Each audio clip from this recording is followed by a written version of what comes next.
al doctor Jorge Varela, perdón. Él es director general y fundador de la Clínica de Reproducción Asistida INTEPER. Estudió como médico cirujano en la Universidad Autónoma de Querétaro, realizó su especialización en ginecología y obstetricia en el Instituto Nacional de Perinatología y se fue a estudiar reproducción al Instituto Valenciano de Fertilidad. Muchísimas gracias, doctor, por acceder a esta sesión.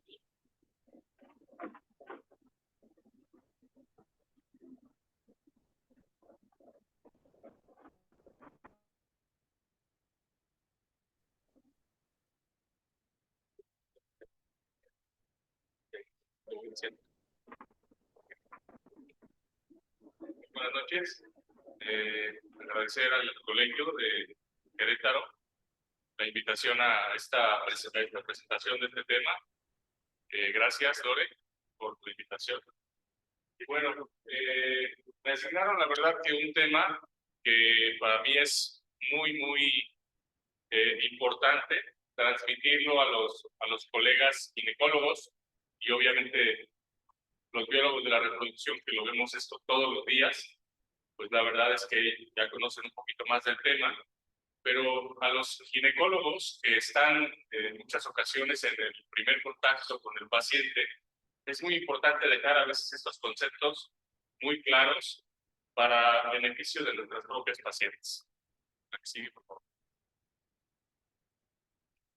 Como todos sabemos, pues el rol de la mujer hoy juega una disyuntiva entre ser mamá o desarrollarse profesionalmente. Hoy muchas de las mujeres, hoy lo vemos acá, están primero con una mentalidad de ser una carrera profesional, una maestría, un doctorado, y en la vida cotidiana también quieren desarrollarse, ser directoras de la empresa, hacer una maestría, un doctorado, y hasta el final se ponen a ver si realmente qué opciones tienen para poder ser mamá.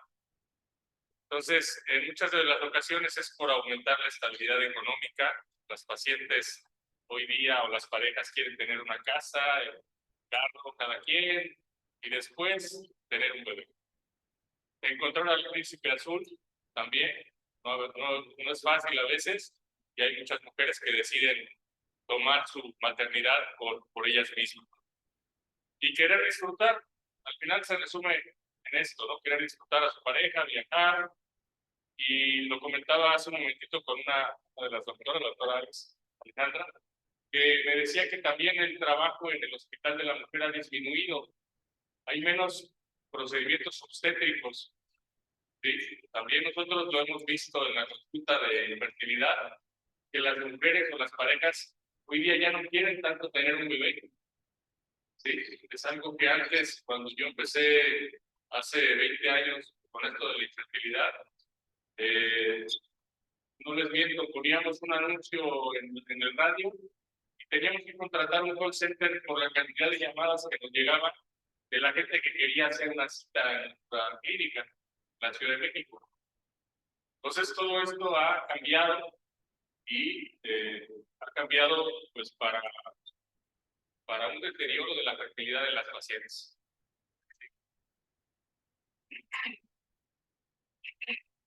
Ese retraso de la maternidad, como ustedes lo saben, va a disminuir algo que es muy importante, que es la reserva ovárica de los pacientes. La reserva ovárica no es más que la cantidad de óvulos que tiene una paciente cuando nace. El hecho de retrasar también la fertilidad de estas pacientes, lo que va a hacer también es que aumente el número de neumatoidías en esos embriones que están generando. El hecho de tener una disminución en la cantidad y calidad de ovocitos, lo que va a hacer es que tengan menores tasas de fertilización y menores tasas de recién nacido vivo en estas pacientes.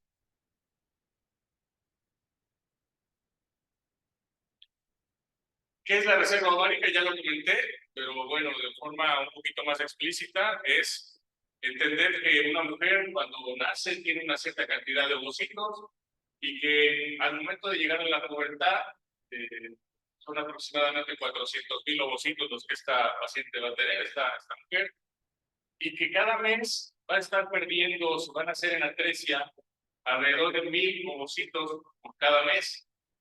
Y entonces, al llegar a los 37 años de edad, ya no solo va a tener una disminución casi al 50% de esa reserva ovárica, sino que va a haber una disminución también en la calidad, lo que se traduce en una disminución en la fertilidad, en la fertilización de esos ovocitos y de que tengan un recién nacido vivo.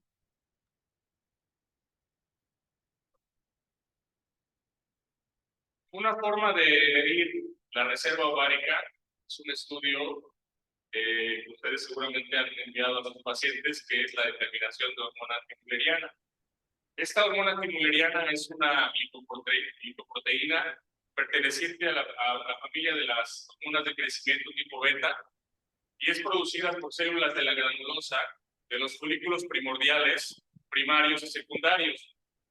Esta hormona antimülleriana es de vital importancia a la hora de valorar a una paciente que tiene, digamos, arriba de los 35 años de edad para valorar su reserva ovárica. Una forma indirecta de evaluar cómo está esa paciente en cuanto a su cantidad de ovocitos. También es importante mencionar que otro método indirecto para evaluar la cantidad de ovocitos que tiene es la medición de los folículos antrales durante los primeros días de su ciclo menstrual. Decirles también que la cantidad de ovocitos está directamente relacionada con la reserva ovárica de estos pacientes. Entonces, al no tener un sistema, el único sistema que se podría tener para evaluar la reserva ovárica de forma directa es evaluando histológicamente la cantidad de folículos primarios que tuviera esa paciente. Tenemos entonces estas mediciones, que es la medición de la hormona antimülleriana y la hormona control de folículos centrales. En el año 2011 se reunió un grupo para poder definir esta parte de cuándo considerar a una paciente como con una baja reserva, y desarrollaron unos criterios que se llaman criterios de Bolonia. Esos criterios se refieren a tres principales aspectos: la edad materna de estas pacientes, la pobre respuesta ovárica a un ciclo previo de estimulación y marcadores, en este caso la determinación de hormona antimülleriana. Y otro marcador indirecto que estoy platicando, que es la determinación del conteo de folículos centrales, que deben estar entre 5 a 7 en condiciones de una reserva normal, considerada como normal para ellos, y los marcadores de la hormona antimülleriana por arriba de 0.5 en el valor para considerarse como normal. ¿Sí, por favor? Y bueno, estas gráficas que vemos aquí, estas columnas que vemos aquí, es para ejemplificarles cómo va perdiendo una mujer su capacidad reproductiva conforme va avanzando su edad. Si nosotros vemos en mujeres menores de 20 años, esta es la probabilidad que tienen de tener un embarazo mensualmente. Es decir, en menores de 20 años, el 25% tendrá, es decir, tendrá la probabilidad de tener un embarazo el 25% cada mes. Y si nos fijamos, en menores de 35 años es el 8%, y en mayores de 38 años es el 3%, que es realmente el porcentaje o la edad en la que nos están llegando la mayoría de nuestros pacientes. En promedio es los 38 y 39 años a los grupos de reproducción. Quizá con ustedes el primer contacto para querer tener un bebé es antes. Por eso es tan importante el hecho de evaluar adecuadamente a sus pacientes para poder ofrecerles un mejor pronóstico reproductivo. La siguiente, por favor.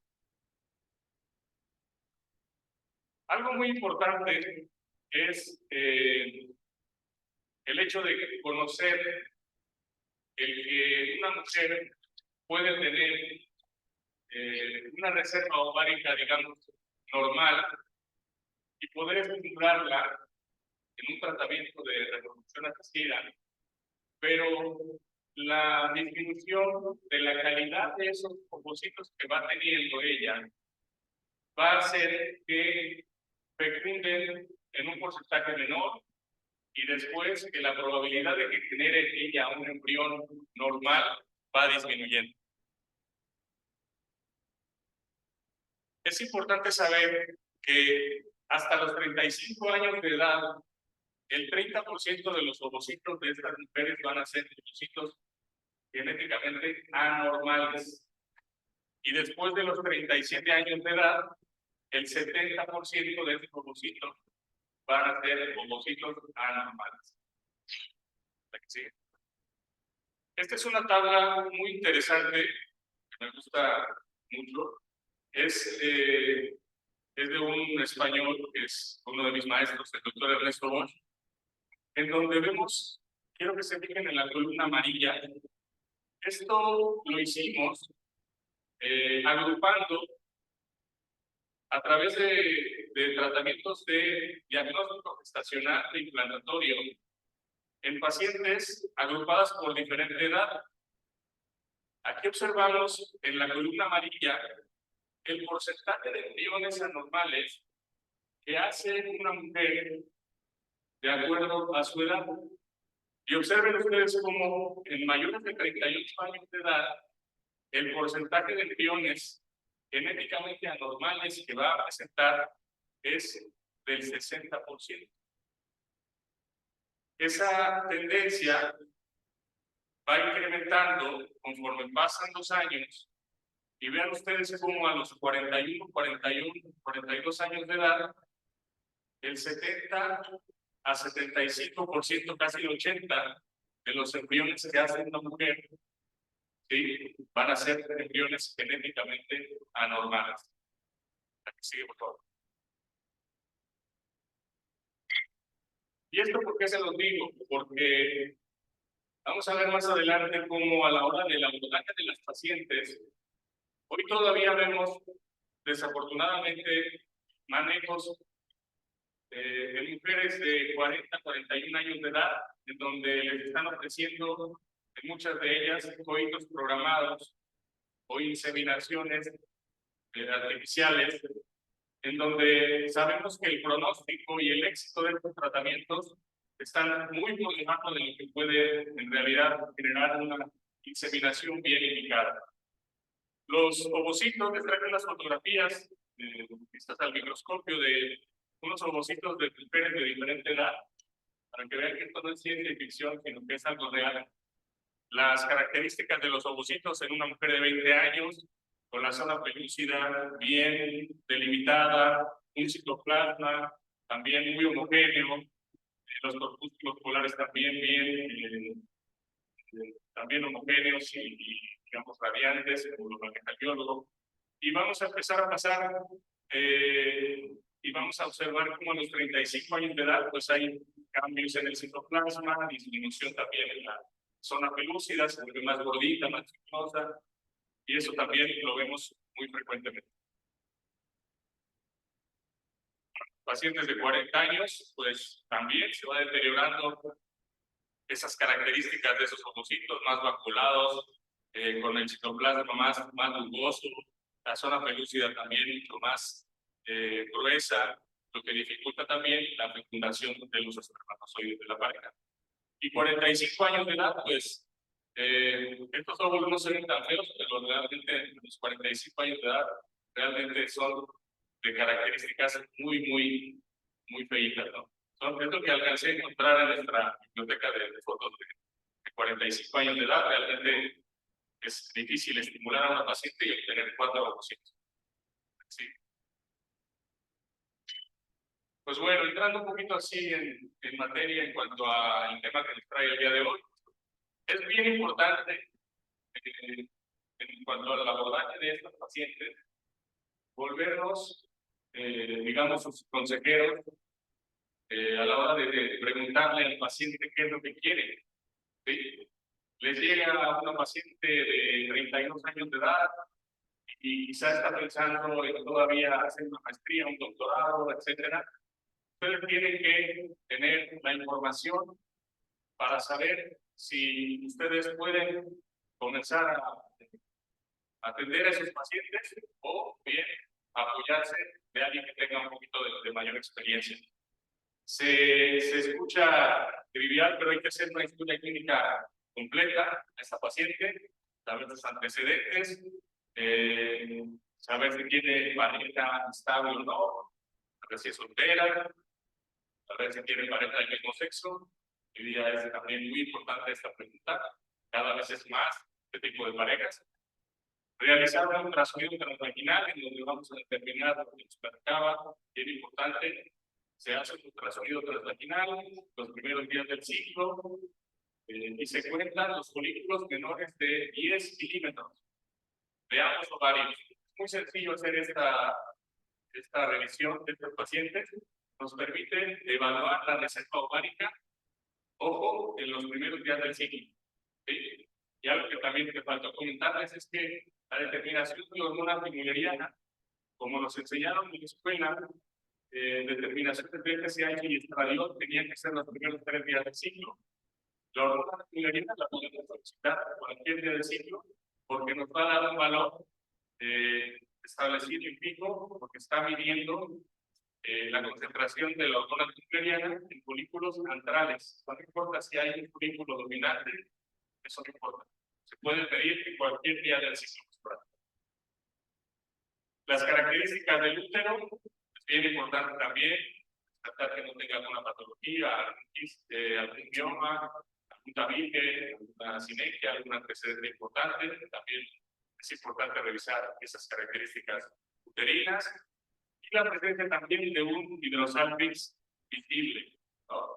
Si tienen alguna duda, si los hidrosalpinx se revisan los días 12 o 13 del ciclo, que es cuando más cargada la mapa de secreción está y es más fácil evaluar. Determinación de hormona timoyeriana, ya lo, perdón que sea tan repetitivo, pero es muy importante esta determinación. Y algo que también quiero hacer mención es que muchas veces a los pacientes o a las pacientes que están buscando embarazo, pocas veces les pedimos un seminograma. Y es una prueba también fundamental que se puede, bueno, hasta donde de acuerdo no duele, y que es un procedimiento que se puede realizar el paciente de forma con 3 a 5 días de abstinencia. Y lo que recomendamos nosotros es que sea en un sitio, digamos, que tenga experiencia a la hora de evaluar las muestras de semen. Nosotros hemos visto que hay ciertos laboratorios, que no puedo decir nombre, en donde pues, la persona no tiene un adiestramiento adecuado a la hora de evaluar las características de un semen. Y vamos a tener no vamos a llegar a un diagnóstico adecuado de ese varón. Si nosotros pensamos que el 40% de las causas de infertilidad hoy día se deben a una alteración en el semen del varón, y que en pocos lugares, hay que ser sinceros, en Querétaro evalúan adecuadamente una muestra de semen, se nos van a ir muchos diagnósticos. Y es por eso que en muchas ocasiones el tratamiento de lo que no es el adecuado. ¿Por qué? Pues porque no nos dan un diagnóstico esos laboratorios de forma adecuada. ¿Qué antecedentes debemos de pensar siempre en una paciente que está entrando a los 35, 38 años de edad? Saber si su mamá tuvo una menopausia precoz, eso es realmente un factor importante para que ella también tenga una disminución de su reserva ovárica. O una hermana. Muchas veces nos dicen, doctor, es que mi hermana le diagnosticaron menopausia precoz a los 38 años de edad, y esa mujer tiene 34, 35, entonces aguas, hay que tener cierto, digamos, cierta precaución con esa paciente. Si nosotros pensamos que la reserva ovárica se distribuye, digamos así, los dos ovarios, los folículos antrales de los dos ovarios, cualquier antecedente de cuña de ovario o de la resección de un ovario nos va a impactar directamente en la reserva ovárica de ese paciente. Es decir, puede ser que esa mujer tenga 35 años de edad desde el punto de vista fisiológico, pero su reserva ovárica, si es que le quitaron un ovario, seguramente estará en 39 o 40 años. En cuanto a la cantidad de ovocitos, quizá la calidad de sus óvulos, obviamente sí es la de una mujer de 35, pero hay que pensar en que esa mujer tiene una distribución directa de su reserva. ¿Alguna cirugía pélvica complicada? Es que tuvo alguna apendicitis o alguna peritonitis, también es importante desde el punto de vista reproductivo considerar todos esos factores. Obviamente la endometriosis de moderada a severa también es un factor para estropear la anatomía pélvica. El varón con algún antecedente, nunca lo preguntamos. Si su esposo tuvo el antecedente de alguna resección de algún testículo, no le descendió el testículo de pequeño, algunos antecedentes de importancia, por lo regular no los preguntamos, siendo sincero, no los preguntamos. Y no digo que lo hayan explorado, que a todos nos da como explorar a un varón, nos da cierto pudor, pero ni siquiera eso es preguntar e interrogar acerca de ciertas infecciones, como paperas en la infancia, que quitaron algún testículo, cáncer testicular, también por algún tipo de cáncer. Entonces, quiero dar también esto para tomarlo en cuenta en cuanto a también interrogar acerca de la pareja. Varón con antecedente que con pareja anterior tuvo también fertilidad. Bien importante. Oiga, doctor, es que yo la verdad es que le tengo que confesar que con mi anterior pareja también tuve problemas de infertilidad y por eso tronamos. Por eso la verdad es que no continué mi relación, porque ella decidió que yo no le podía dar hijos, pues iba a buscar otra pareja. Hay que preguntarlo también.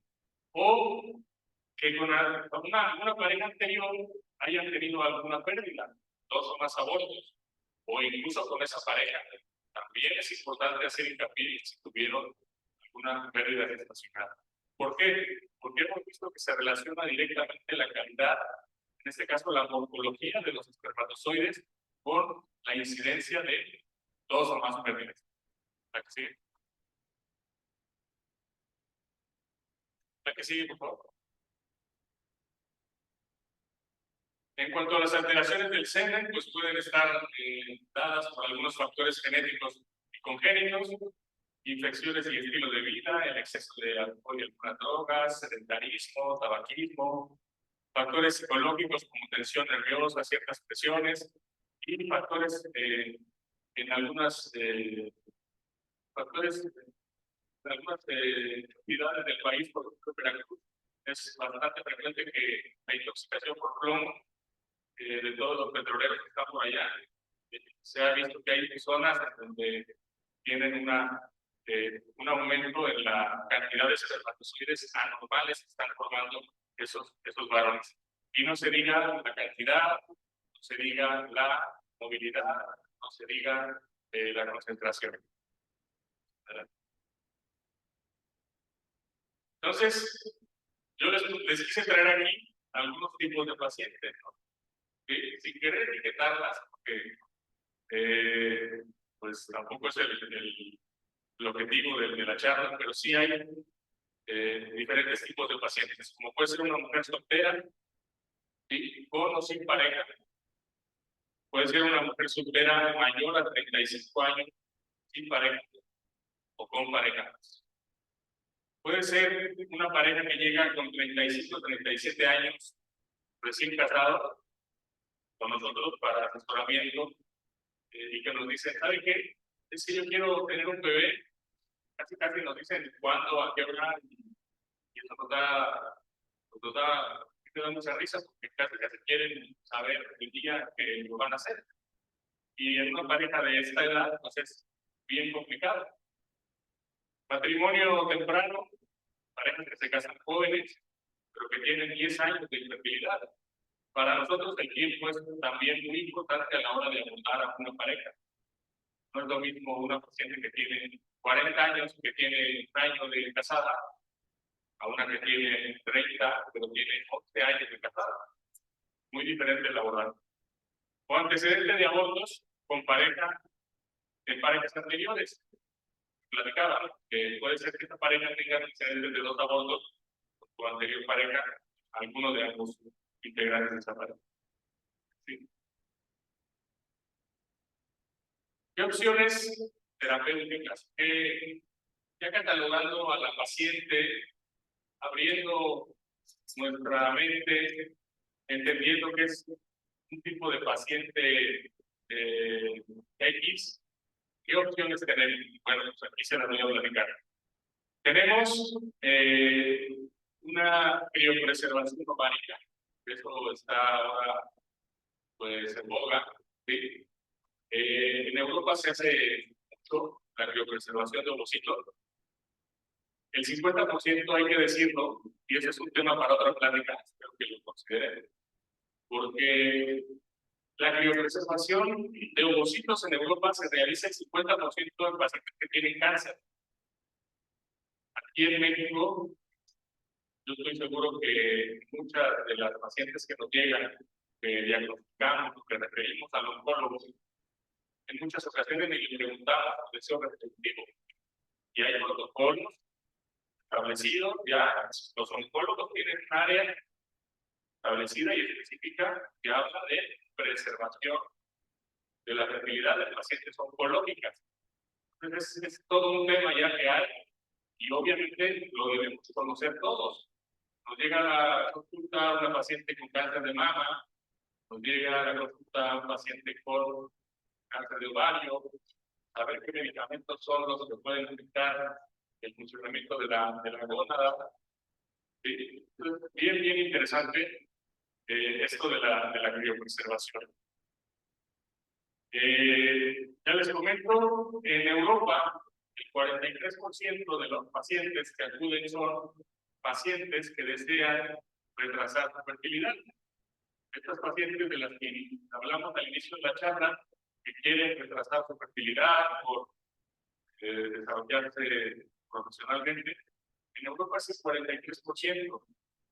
Y saben que en México no hay una estadística que nos pueda decir cuántas pacientes están llegando a las clínicas de fertilidad por un tratamiento de criopreservación.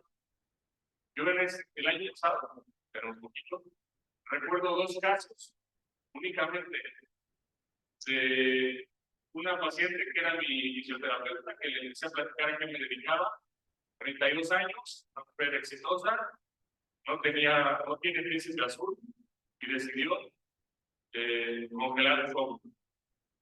Y otra, una doctora que también desea identificar los óvulos, esperando que llegue el príncipe azul. En un futuro se puede embarazarse de forma espontánea, porque esto hay que considerarlo como un seguro. Como para el reloj biológico, la paciente puede embarazarse en muchas ocasiones de forma espontánea, pero hay otras que deciden pues, tener un seguro ahí por si llegan a requerir.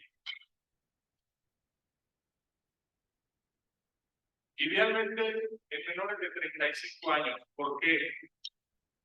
Por lo que ya les platicaba en relación a que estas pacientes de 35 años van a tener una disminución en su reserva ovárica, lo cual va a condicionar que los embriones que estas pacientes nos van a generar a los 35 años de edad, aproximadamente el 50% de los embriones van a tener carga genética anormal. Entonces, esto depende también de laboratorio a laboratorio, pero nosotros, por ejemplo, en ICFR, lo que sabemos es que necesitamos 10 ovocitos metafase 2 maduros para poder entonces generar entre 6 y 8 embriones en blastocisto, ¿sí? Y que realmente esa paciente se beneficie de haber vitrificado sus óvulos. Porque de nada me sirve que una paciente de 40 años de edad yo la estimule intentando obtener esos óvulos, si al final quizá va a tener uno, o quizá en el mejor de los casos, 2 blastocitos. Y si yo les platiqué al inicio de la charla que a los 40 años de edad, el 80% de los embriones de esa mujer de 40 años van a ser genéticamente anormales, es muy probable que no sirvan esos óvulos cuando ella los quiera utilizar. Aquí lo que hacemos es una acumulación de ovocitos.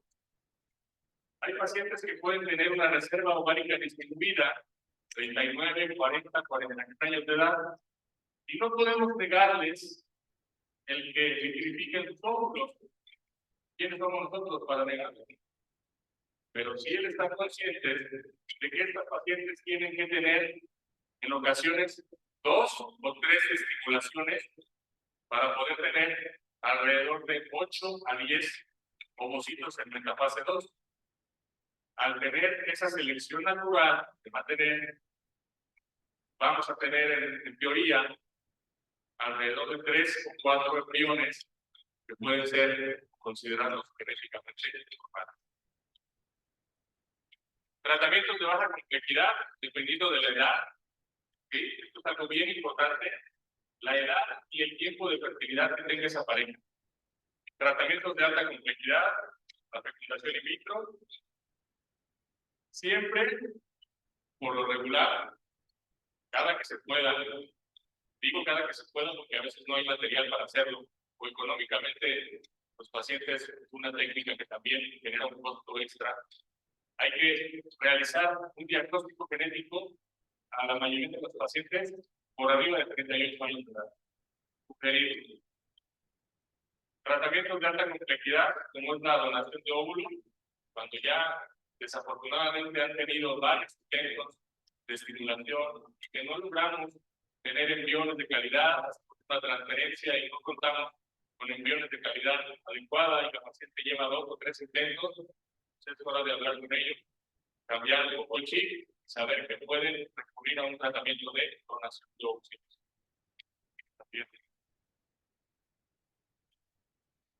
La inseminación intrauterina, ¿sí?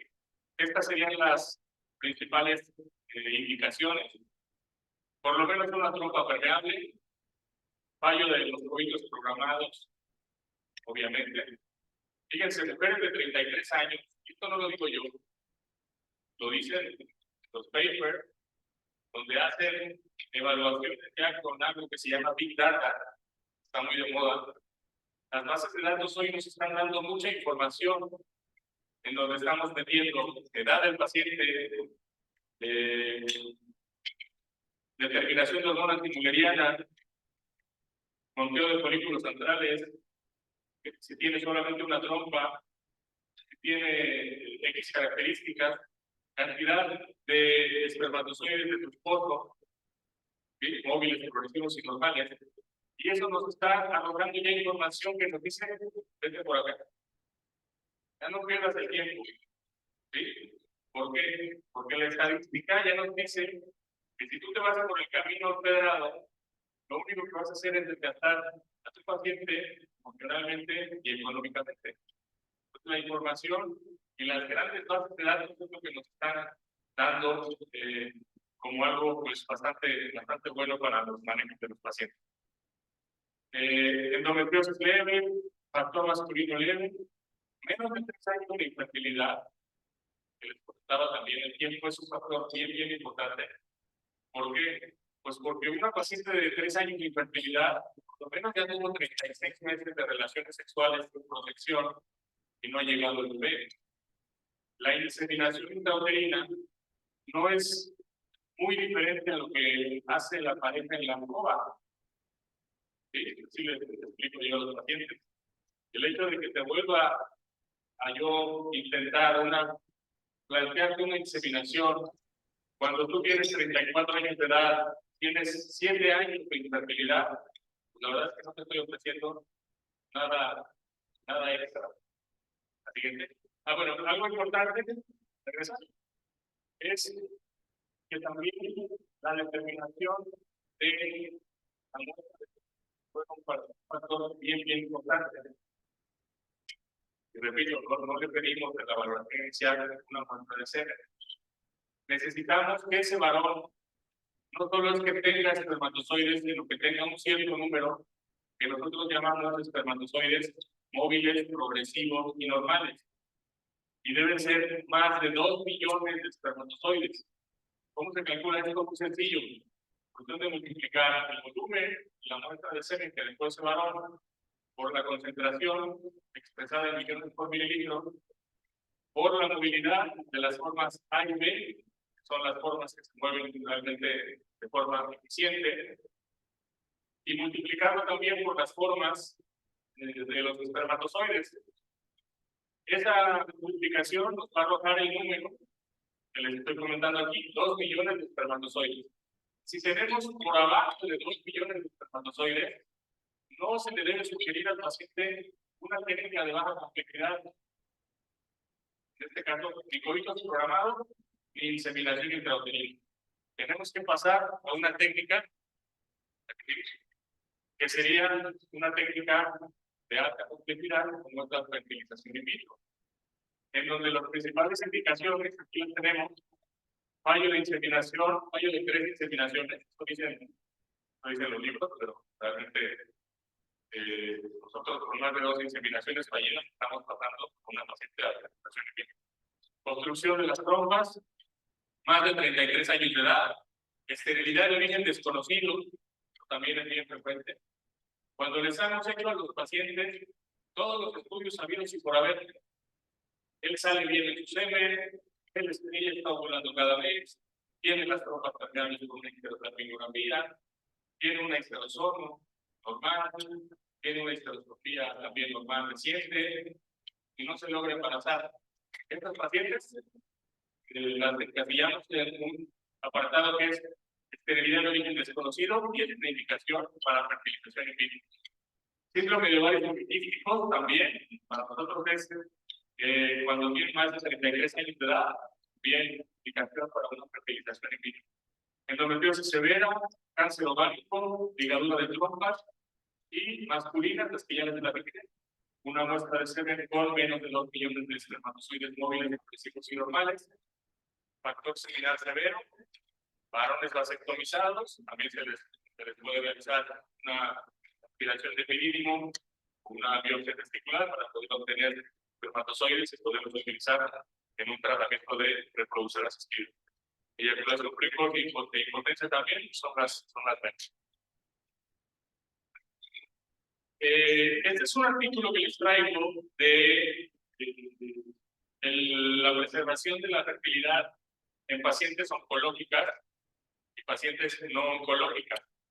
Es un grupo en España también, el maestro doctor Pellicer, en donde lo hicieron en el 2013 y observaron una media de 36.7 en la edad de los pacientes no oncológicos y 32 años de edad en pacientes oncológicos. En resumidas cuentas, lo que les dice esta tabla es la determinación o el porcentaje de pacientes que lograron hacer un tratamiento después de haber identificado los trombocitos. No fueron, desafortunadamente, no fueron muchos pacientes. La que sigue, por favor. Fueron nada más de los tratamientos que lograron, digamos, descongelar los óvulos y poder hacer un tratamiento de reproducción. En las pacientes oncológicas solamente tuvieron 5 recién nacidos vivos y en las pacientes oncológicas solamente un recién nacido vivo. Entonces ese es el resumen de este paper.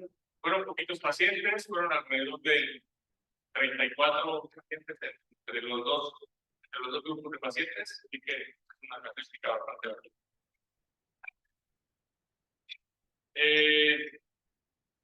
Un tema muy importante de estas pacientes que ya decidieron retrasar su fertilidad es el tema del diagnóstico genético preimplantatorio. Estas fotografías que les traigo aquí son fotografías más bien anecdóticas para platicarles que esto del diagnóstico gestacional ha avanzado muchísimo. Anteriormente, nuestros incubadores y todo lo que teníamos estaba únicamente desarrollado para que pudieran hacer diagnóstico gestacional en embriones de día 3. Ese es un embrión de día 3, ustedes ven ahí, en donde las células, las blastómeras, llegaban entre 7 y 8, entre 7 y 8 blastómeras, un embrión tenía 3.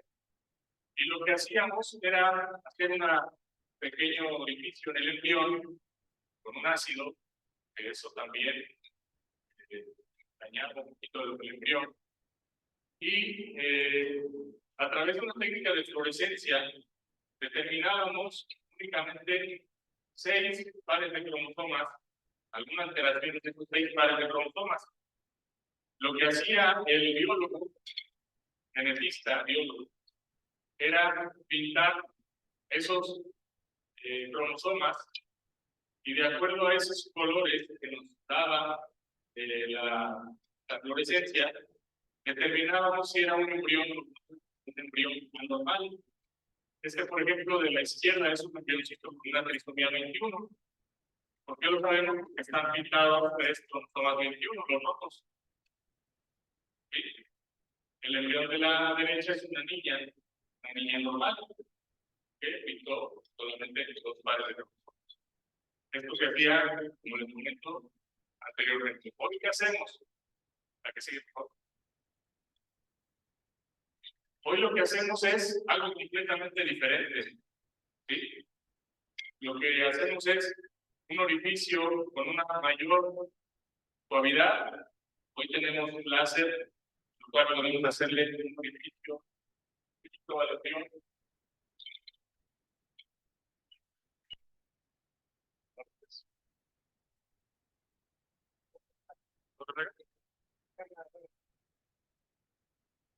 Se le hace un pequeño orificio al embrión en la zona pelúcida a través de unos pulsos de láser. Eso hace que no se dañe la zona pelúcida del embrión y podemos extraer una micropipeta, podemos extraer entre 10 y 15 células de un embrión. Es un embrión que lo ve, es un embrión diferente, es un embrión en estadio de blastocisto, normalmente día 5, máximo día 6 de desarrollo. Pero lo asombroso de esto es que podemos determinar hoy día todo el genoma humano en ese embrión, todo el genoma que puede tener un embrión, todo el mapeo cromosómico, digámoslo así, se va a comparar con un grupo control y eso nos va a determinar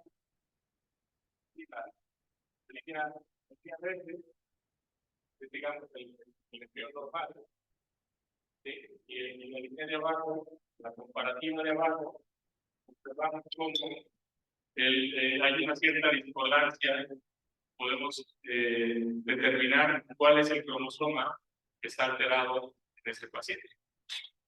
Entonces, es uno de los avances que han tenido para estas pacientes añosas, sobre todo, que tienen un número alterado elevado de microvías y que nos va a determinar cuáles son los embriones a transferir en un 99.9% de eficacia de saber que no tiene alguna alteración genética. Sí. Este es otro estudio en el cual quiero que vean a pacientes que se les realizó a los 38 o 40 años de edad. Este grupo obtuvo resultados del 88% de tasa de embarazo, realizando un estudio genético implantacional, como lo que les estoy comentando. Entonces, es verdad que hay muchas cancelaciones, ¿sí? Porque en algunos pacientes no tienen embriones para transferir. La mayoría de los pacientes, o la mayoría de los embriones, perdón, que van a generar a veces a pacientes son embriones genéticamente anormales. Por eso, la técnica viene en abordar a esos pacientes de una forma más directa cuando llegan a la consulta con 34 o 35 años de edad, que es cuando les podemos ofrecer realmente mucho mejores resultados de su tratamiento. No hay tratamiento mal. ¿Sí? Lo que hacemos es indicar la mal. ¿Sí?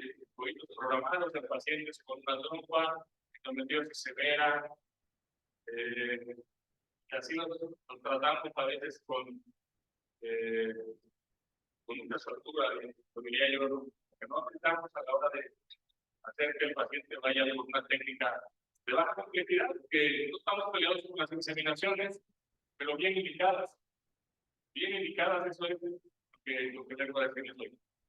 También pacientes que llegan con 2 o 3 transferencias de embriones, que tienen 39 años de edad y que quieren seguir por ese camino de intentarlo con sus propios óvulos, eso es válido.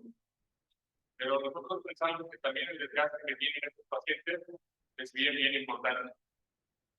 Entonces, lo que también tenemos que platicar es este tema, que es como una puerta, el plan B, digo a los pacientes, que es una puerta que está ahí, que se puede abrir. Esperemos no llegar, pero en pacientes, pues, hay que tocarla. Existen 2 grandes indicaciones para la donación de óvulos, que son pacientes sin función ovárica o pacientes con función ovárica. Las pacientes sin función ovárica, estoy hablando de pacientes que por alguna razón ya les han retirado sus ovarios, pacientes de menopausia incluso, ya no ovulan, o pacientes con fallo ovárico prematuro. Y pacientes que tienen función ovárica, lo que son bajas respondedoras al tratamiento con el fallos repetidos de tratamiento de fecundación in vitro por baja actividad embrionaria, endometriosis o algún trastorno genético y que la mujer no quiere transmitirlo a su descendencia. Sí, estas donantes de óvulo tienen un tratamiento legalmente permitido en México, es anónimo, que reclutamos a las donantes, y también que pacientes nos preguntan de dónde sacamos a las donantes, y que tenemos que no son chicas de la vida adelante. Tenemos un departamento que se encarga de reclutar a estas donantes. ¿Sí? Las universidades normalmente se invita a las chicas a donar óvulos, ¿sí? Invitándolas a una valoración médica, chicas que tienen 20 o 21 años, que quizás nunca han ido al ginecólogo. Entonces, por un lado, ellas están haciendo bien a una paciente y nosotros también estamos haciéndoles una consulta sin costo a una paciente, una valoración. Estas pacientes deben tener, o nuestras donantes tienen entre 18 y 25 años de edad, firman una autorización por escrito, donde se repita de toda la responsabilidad con estos ovocitos, y no deben tener antecedentes familiares ni personales de enfermedades genéticas, metabólicas o psiquiátricas. Así como negativo para las principales infecciones, HIV, hepatitis B, sífilis. ¿Cómo hacemos para buscar una donante? O saber que la donante es de las características físicas de mi paciente. Bueno, lo hacemos con este formato.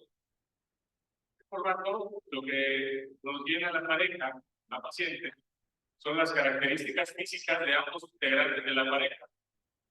Cuanto a color de pelo, estatura, color de ojos.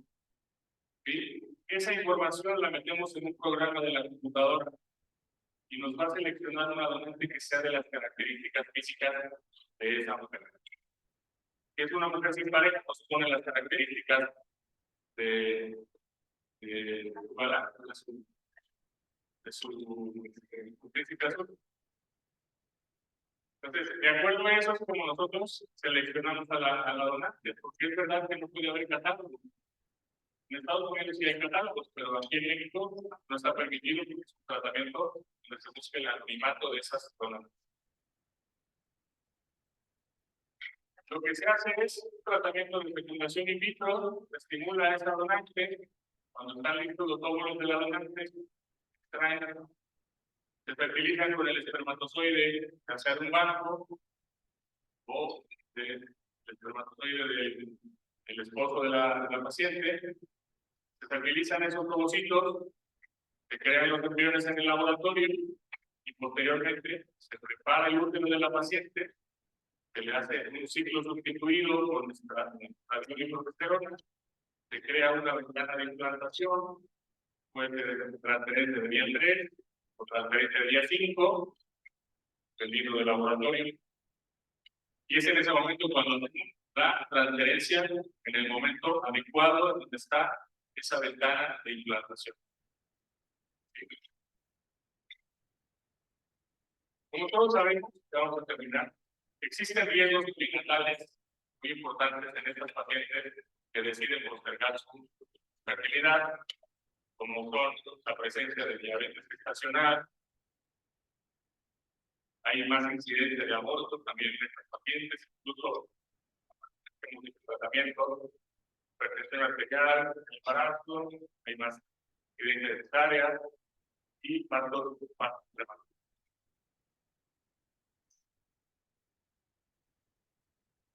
Bueno, esta diapositiva la preparé casi para venirme, es un poquito para dejarles la duda que pudieran dar algún ponente, algún oncólogo que nos pudiera hablar de esto. Es interesante ofrecerle a estos pacientes una posibilidad de poder tener familia.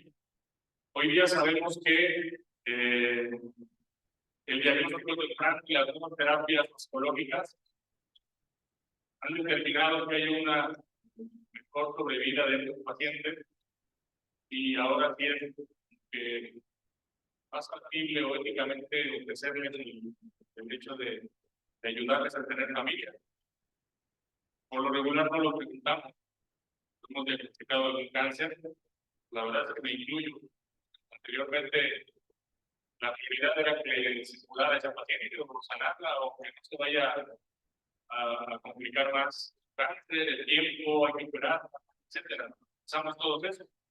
Pero ya hay protocolos bien establecidos con mucha seguridad para poder ofrecerles a estos pacientes, sobre todo cáncer cervicuterino, pacientes en estadios tempranos y pacientes con cáncer de mama, causa cáncer número 1. Entonces, el 30% únicamente de estos pacientes no están enteradas de las opciones de conservación de la fertilidad. El asesoramiento debe individualizarse, obviamente.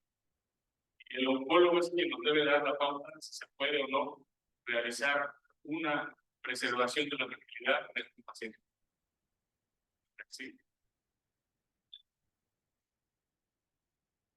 Lo que les comentaba, que ya hay una mayor aparición de cánceres en adolescentes, pero también la sobrevida de las pacientes ha mejorado muchísimo. El abordaje va a ser a través de un equipo multidisciplinario y el oncólogo es quien va a establecer la pauta de si se puede o no realizar un tratamiento de preservación de la fertilidad de los pacientes.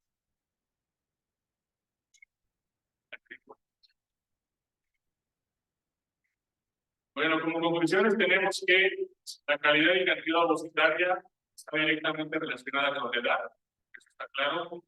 Existen otros factores externos importantes en las pacientes, como el sedentarismo, el alcoholismo, el tabaquismo, la obesidad, puede condicionar también que disminuya de forma más importante su calidad ovocitaria. El éxito reproductivo, es lo que quiero dejar claro, el éxito reproductivo dependerá directamente de la prontitud del abordaje para nuestros pacientes. Existen diversas alternativas hoy día para ofrecerle a nuestros pacientes un éxito reproductivo, tratamiento de baja, alta, donación de óvulos, hoy diagnóstico genético. Hoy día, la verdad es que difícilmente se nos escapa un paciente sin poderlo embarazar. Valorar la calidad del semen en un laboratorio de experiencia también es algo que les dejo para que lo tengan en cuenta. La mayoría de los reportes de las determinaciones del seminograma, la verdad es que nos ponen a todos como normal. Y cuando llegan a nosotros a un centro de reproducción y que hacemos una valoración por un andrólogo, que está todo el día viendo espermatozoides, puede ver espermatozoides en la sopa, pues es cuando nos da un diagnóstico certero y es cuando pasamos entonces estar dándole pacientes, digamos, largas, o lo frustrante que es que le digan a un paciente que no tiene la causa, que en muchas ocasiones nos pasa también a nosotros, que le hemos hecho todos los estudios y no podemos determinar la causa de por qué no se logró embarazar. Pero es porque no le han hecho un estudio de semen adecuado. El considerar que 40% de los pacientes va a ser causa masculina, ahí les estoy diciendo, entonces es bien importante que tengan un laboratorio de experiencia en donde puedan mandar a sus pacientes a hacerse un estudio de semen y ya entonces ustedes determinarán cuál será el abordaje o apoyarse de algún otro especialista para ese punto. Muchas gracias.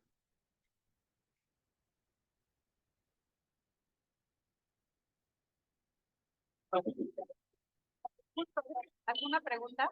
Sí, adelante.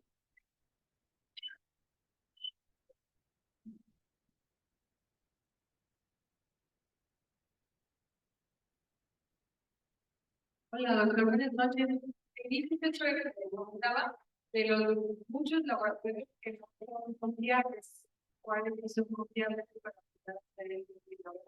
Pues, que no, pero cualquier clínica de reproducción asistida, cualquier laboratorio de reproducción asistida, creo que tiene estándares adecuados para poder mandar un estudio de semen.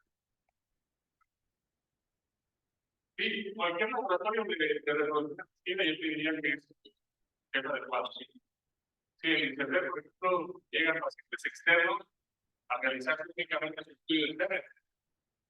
Sí. Y créeme que no le decimos, fíjate por acá. Llegan a la muestra de semen, que le da el reporte, que va a tu médico. No es tampoco eso que tiene un servicio más. Pero lo que nos interesa es la prontitud que tengan el diagnóstico los médicos. Porque les digo, de verdad, el laboratorio Santa Cruz, el laboratorio Santa Mónica, pues el adiestramiento que tiene esa persona es un adiestramiento adecuado. Una persona laboratorista no tiene la experiencia para ver una morfología, por ejemplo. Bueno, doctor, Sí. el precio en las técnicas para hacer diagnóstico de implantación oral la otra que mencionaba. Ya no se hace. Ah, ok. Es que, una técnica aquí. Ya no se hace por lo menos tener tratamiento. Y para que te des una idea, un ejemplo genético para el paciente, el precio es 55,000 pesos. La técnica complementaria. Estamos hablando de una presentación in vitro, vamos a hablar de 65,000 pesos. Y cuando tienes la indicación para hacerle un diagnóstico genético, tienes que sumarle esos 55,000 pesos. No, por una corte es por una corte de 6 embriones. Sí. Entonces, lo que hacemos en muchos pacientes es, le estimulamos y digamos que llegan en la primera camada 3 embriones a platónico. Esto los guardamos. Sí. Ahí no ha pagado el diagnóstico genético.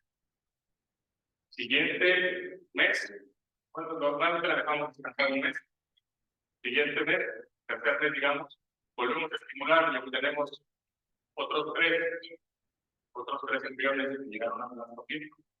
Es ahí donde, para que le convenga al paciente, hace el diagnóstico de 6 o de 3. Y entonces, eso ya le permite tener embriones. Mayores probabilidades de tener embriones sintéticas. Por lo menos. Tiene 40 años, por lo menos, de acuerdo a las que para tener 1 o 2 embriones genéticamente normales, por probabilidad. Muy difícil que de 6 embriones una pareja no tenga ninguno. Ha pasado la vida. Poco frecuente. Entonces, el diagnóstico de 3 embriones es menor la probabilidad de tener embriones genéticamente.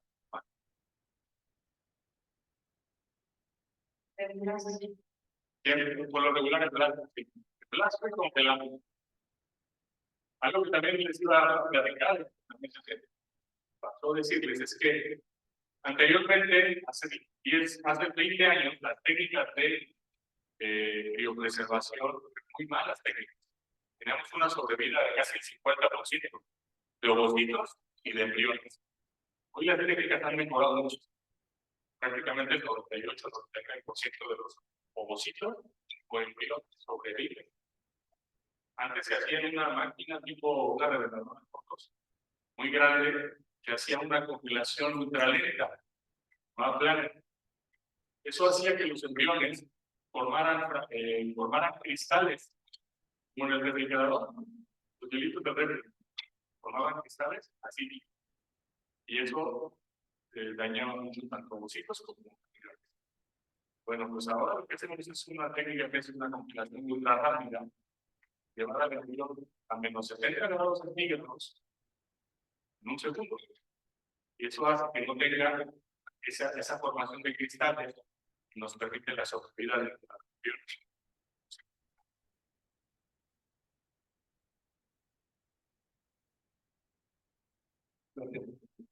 Educativamente, algunos pacientes, poniendo el ejemplo de mujer relativamente joven, sin pareja, pero que de momento no desea como ver la fertilidad, 120 años, que está viendo un poquito hacia la cultura, pero me preocupa. Acudo a la consulta solicitando saber si son fértiles, porque efectivamente puede serlo, como para entonces meterse a su maestría o X. ¿Qué estudios mínimos habría que hacer en este caso? Y aprovecho para una pregunta, porque ya parejas o mujer que dice, ¿a qué edad me puedo embarazar? O razonablemente sin mínimo o menor riesgo desde el punto de vista reproductivo, desde el punto de vista de fecundidad, pues la edad de razón. Bien interesante su pregunta. Digamos que no podemos determinar el potencial reproductivo de una mujer, no lo podemos determinar. Es decir, una joven, no voy a decir que no, digamos una mujer de 32 años de edad, que llega y le platica a usted que quiere un bebé, pero después quiere ser mamá, después. Desafortunadamente, si no ponemos en contacto un óvulo con un espermatozoide, no podemos determinar la capacidad de esos óvulos. Por estadística sabemos que a los 34 años de edad, esa mujer realmente va a tener varios ovocitos de buena calidad. Pero mi respuesta sería esta: no hay una posibilidad de ver la calidad de un óvulo hasta ponerlo en el. Desafortunadamente tiene que involucrar también un espermatozoide. Y eso es lo que pasa en muchas ocasiones, factor mixto. Que vemos una mujer que tiene una buena calidad de ovocitos, pero el esposo está mal. Y pasa la fragmentación de embriones, hace que no se desarrollen adecuadamente y baja la tasa de embarazo, porque la calidad de los blastomictos no es adecuada. ¿Qué le recomendaría yo a usted si le llega una paciente así? Evaluarla, hacerle una determinación de hormona antimileriana, tranquilizarla, hacerle un ultrasonido, revisar que su útero esté bien, el conteo de fluidos centrales, y de alguna manera decirle que si están sus posibilidades económicas, hacerlo, que lo haga con un seguro de vida, porque no es algo que vaya a utilizar en este momento, se puede utilizar de forma espontánea. Entonces, yo es algo que sí les estoy recomendando ya. Sí les estoy recomendando ya a unas mujeres que llegan pidiendo asesoría. Lo puedes hacer como un seguro de un cuello. Cada vez que lo utilices, pero ahí lo tienes. ¿Sí? Y eso estamos hablando de preguntar un poco lo que se vale. Una identificación de ovocito para una paciente cuesta alrededor de 45,000 pesos. Entonces, digamos que no es algo inalcanzable para una paciente. Alguien que tiene una chamba, creo que se ahorra 2 o 3 meses para hacer un esfuerzo, creo que lo puede realizar. La siguiente pregunta, doctor,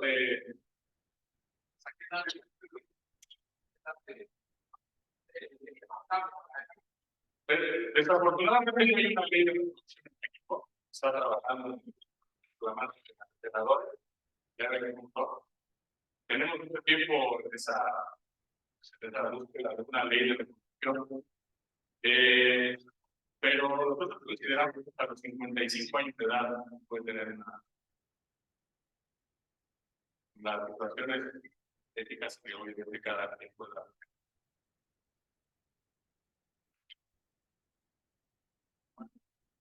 Buenas noches. Soy Susana Negra, recuerdo general de comunicación. Y yo les voy a preguntar, si es todo. Voy a preguntar de los niños de esas pacientes. Y te voy a preguntar si haces consciente a la que está regalando, vendiendo o supuestamente donando un hijo, una sexualidad única. Y si a esa persona le preguntas si permitiría consanguinidad entre sus hijos, porque el anonimato va a permitir consanguinidad. Muy bueno, mucho. En realidad, lo que está ella aportando es una célula. Bueno, si lo fertilizamos es un hijo, pero no está aportando un hijo. Es un tema ético. Es un tema ético difícil a veces de confrontar. Es un tema como la política. Porque usted tendrá que conocer que yo tengo un hijo.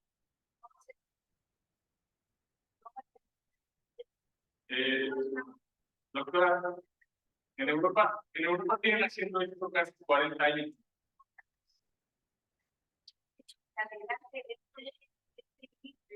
Tengo muchos pacientes que no saben lo felices que son por tener un bebé logrado a través de una donación de ovocitos que antes hubiesen estado destinados a no tener hijos.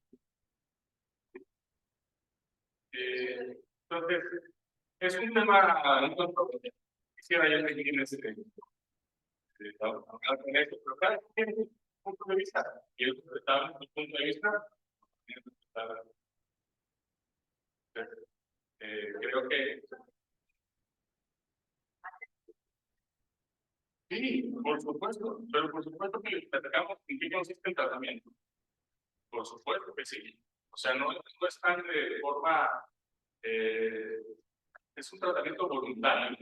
Platica a los pacientes qué es lo que van a hacer y la gran mayoría está convencida de que está adecuada, de que está aportando un granito de arena para que esta pareja pueda tener. Sí. Buenas noches. Bueno, pues muchas gracias por la plática, muy interesante y muy orientativa orientadora para nosotros. Claro que diario vemos pacientes que llegan con este embarazo y que sí cada vez vemos más pacientes con el retraso de la elección de embarazo y por las mismas consecuencias que conllevaron. Yo creo que es importante de hacer conciencia de la paciente. Lo que comentaba el doctor, de que decirles cuál es la recomendación para mí. ¿Qué consecuencias pueden el embarazo? Eso es lo primero. Y una pregunta específica es de que hay parejas que pueden ser parejas de esposos, casados o no, que tienen mucho tiempo teniendo una vida embarazo. Pero estas parejas en especial, también no saben parejas que no tienen tiempo de relación, pero pueden tener yo creo que para que llegan un mes, cada año, un mes, o cada medio año. Entonces, hasta qué punto después de hacer en los casos que no vemos problemas, hasta qué punto podemos esperar para pensar en sacar a un director de país. Es interesante la pregunta también. Nosotros consideramos como una pareja que está buscando el embarazo con relaciones 2 veces a la semana, o mínimo. O sea, durante un año de protección. Pacientes mayores de 35 años de edad, esa definición se acorta a 6 meses. Lo que nosotros hacemos también nos llegan muchos pacientes, doctor, así, Michoacán, están por Estados Unidos, es que nos dejan una muestra de semen y la podemos congelar. Sí. En el caso de que ella tiene indicación para un tratamiento de fecundación in vitro, por ejemplo, congelamos esa muestra de espermatozoides y después solo necesitamos trabajar con ellos. La estimulación, congelamos la muestra, hacemos el tratamiento de fertilización in vitro, transferimos 1 o 2 embriones. Esas son opciones que podemos tener. Pero te voy a hacer la primera, o cuánto tiempo podemos esperar. Una pareja joven, factores, las maneras, se le ve que hay 30 años. Sí, yo creo que 20, 30 años, pues.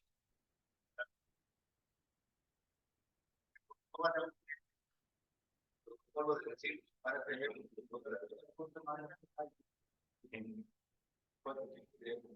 yo recuerdo a lo que conozco y experiencia, a partir de los 35 años, las mujeres han perdido el 50% de su capacidad reproductiva. Entonces, digamos que no hay una definición de lo que usted está preguntando, pero yo diría que 35 años. Por ejemplo, tengo la oportunidad de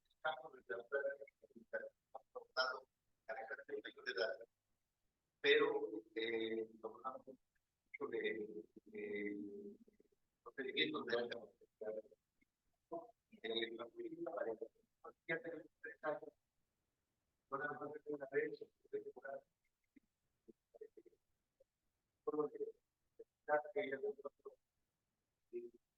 podemos hacer, digamos, fondos de programar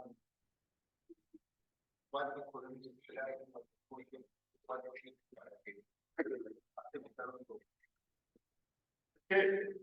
de acuerdo a lo que usted me está comentando, le digo que aquí 1 o 2 meses. Entonces, realmente ofrecerle cuidados programados es complicado. Quizá empezar en una pareja joven que tiene deseo de niño o no. Ah, bueno, entonces si tiene 30 años de edad, las trompas permeables y quizá el esposo tiene una buena muestra de semen, muy propondría quizá tratamiento de baja, una inseminación artificial, que te puede dar un 20-22% de probabilidades de éxito. Y luego vas a tener los 3 aparte. Luego regresa y luego tiene otra vez en noviembre.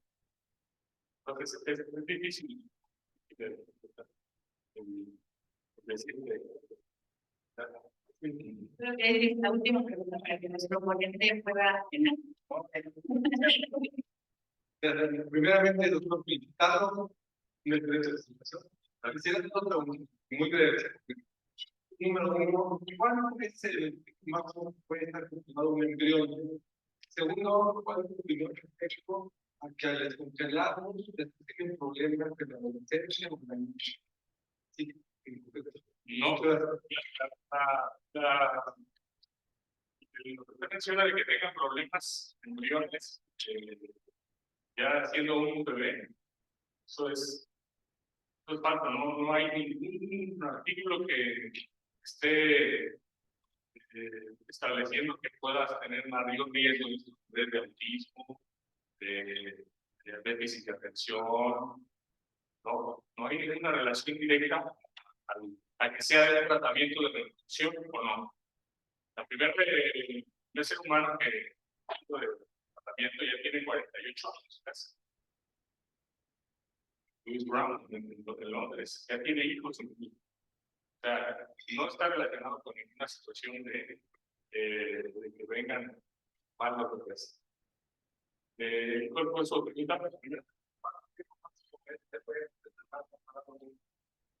Pues yo creo que va en relación con la edad de la mujer, pero nosotros sabemos que hemos tenido 10 o 15 años en mujeres en Oaxaca. Ahí se vuelve un tema ya de la edad de ella, temas más éticos, temas más profundos. La última llamada si queremos contestar, ¿qué pasa con los señores con el lado? ¿Cuánto tiempo se les da? También es una... No es pregunta ética ni No, es muy buena su pregunta y es un problema para los centros de reproducción. Es un problema porque muchas veces ya no encontramos a los pacientes. Perdieron el teléfono, ya no está el teléfono de la clínica, les llamamos para cobrarles anualidad y ya no aparecen. Se divorciaron, no aparecen, etcétera. Y entonces, tampoco hay una línea de reproducción para el almacenaje de estos embriones. ¿Qué pasaría si un paciente llega a los 10 años y me dice, oye, mis embriones, doctor, ¿dónde están? Oye, pues que no te localicé y los destruí. Entonces, en teoría no podemos destruir embriones. Tenemos que localizar al paciente. Ya si el paciente nos dice, ¿sabes qué? Ya no los voy a utilizar. Entonces, ya. nunca se termina. Nunca nos ha pasado. No. Nunca se realiza. Existe un comité de ética en cada clínica de reproducción. Y cuando ya son muchos los embriones que tenemos, se habla de ese comité, se reúne el comité de ética y se toma una decisión que se va a hacer con la cantidad de embriones. Es una cantidad inmensa de embriones. Un problema que se está generando. Bueno, pues muchísimas gracias.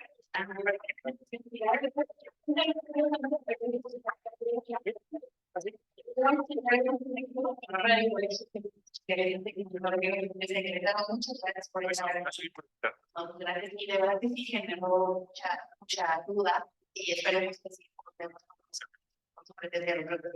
Muchas gracias a todos, buenas noches y